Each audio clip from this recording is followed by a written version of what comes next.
নমস্কার বন্ধুরা, পায়েল কিচেনে ওয়েলকাম জানাই।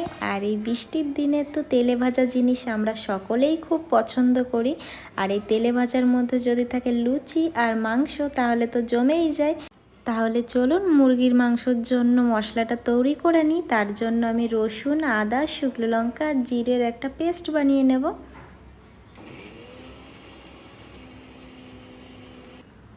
তো আমার মিহি পেস্ট করা হয়ে গেছে, দেখুন খুব সুন্দরভাবে মশলাটা পেস্ট হয়ে গেছে। এখন আমি ওভেনটা জ্বালিয়ে নেব। এখন একটা কড়াই বসিয়ে দিলাম। কড়াইটা গরম হয়ে যাওয়ার পরে আমি একটু সর্ষের তেল দিয়ে দিলাম বেশ খানিকটা। তারপরে আগে থেকে আলু কেটে রেখেছিলাম, সেই আলুটা আর একটু সামান্য লবণ দিয়ে আমি এটা ভেজে নেব লাল লাল করে,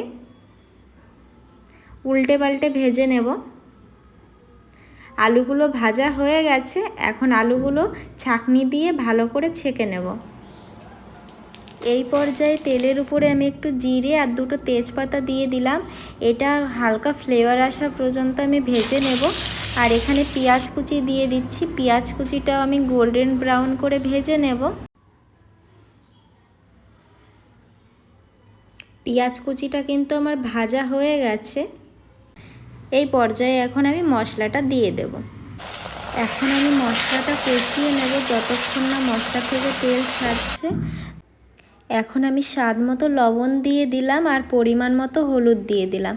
এই হলুদটা দিয়েও একটু কষিয়ে নেব যতক্ষণ না হলুদের কাঁচা গন্ধটা যাচ্ছে, কষিয়ে নেব সুন্দর করে।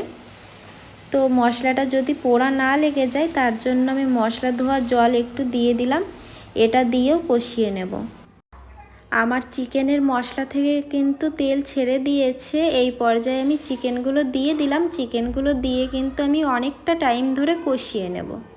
আর চিকেন কষানোর সময় কিন্তু আমি ফ্লেমটা লোতে করেই রেখেছি, আপনারাও লোতে করেই রাখবেন, না হলে কিন্তু মশলাটা পুড়ে যাওয়ার চান্স আছে। ঢাকা ছাড়া আমি অনেকক্ষণ কষিয়ে নিয়েছি। এখন আমি একটু ঢাকা দিয়ে রেখে দেব 10 মিনিটের জন্য। তো 10 মিনিট পরে আমার চিকেনটা অনেকটা সিদ্ধ হয়ে গেছে। আগে থেকে ভেজে রাখা আলুগুলোও দিয়ে দিলাম, দিয়ে আর একটু কষিয়ে নেব। এখন পরিমাণ মতন জল দিয়ে দেব। এখানে আমি 2 বাটি ঝোলের জন্য জল দিয়ে একটু খানিকটা ফুটিয়ে তারপরে আমি গরম মশলা দিয়ে দিলাম। তো আজকের চিকেনটা কেমন হয়েছে অবশ্যই করে বলবেন। এইবার লুচিগুলো বানিয়ে ফেলি। লুচি বানানোর জন্য এখানে ময়দা, কালো জিরে, একটু সাদা তেল, লবণ আর জল দিয়ে ভালো করে মাখিয়ে রেখেছিলাম আগে থেকে। লুচি বেলার ভিডিওটা আর দিলাম না, আমি ডাইরেক্ট ভাজছি সেটারই ভিডিও দিচ্ছি।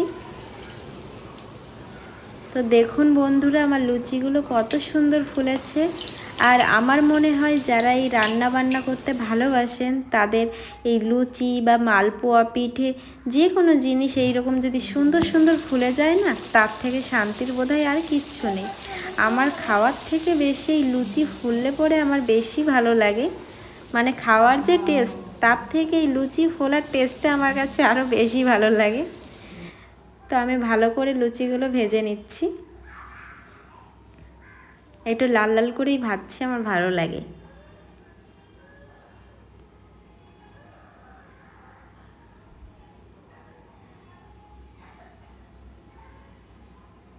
দেখুন জাস্ট এক একটা লুচি পুরো ফুলকো ফুলকো হচ্ছে। এই রান্নাটা করে আজকে আমি দারুণ স্যাটিসফাই। তো বন্ধুরা, যদি আমার আজকের এই ভিডিওটি আপনাদের ভালো লেগে থাকে তাহলে প্লিজ একটা লাইক আর কমেন্ট করে দেবেন অবশ্যই করে। আর যদি আমার ভিডিওতে নতুন হয়ে থাকেন তাহলে প্লিজ একটা সাবস্ক্রাইব করে দেওয়ার অনুরোধ রইল। আমার এই আজকের ভিডিওটি লাস্ট পর্যন্ত দেখার জন্য ধন্যবাদ সবাইকে। ভালো থাকবেন, সুস্থ থাকবেন, টাটা।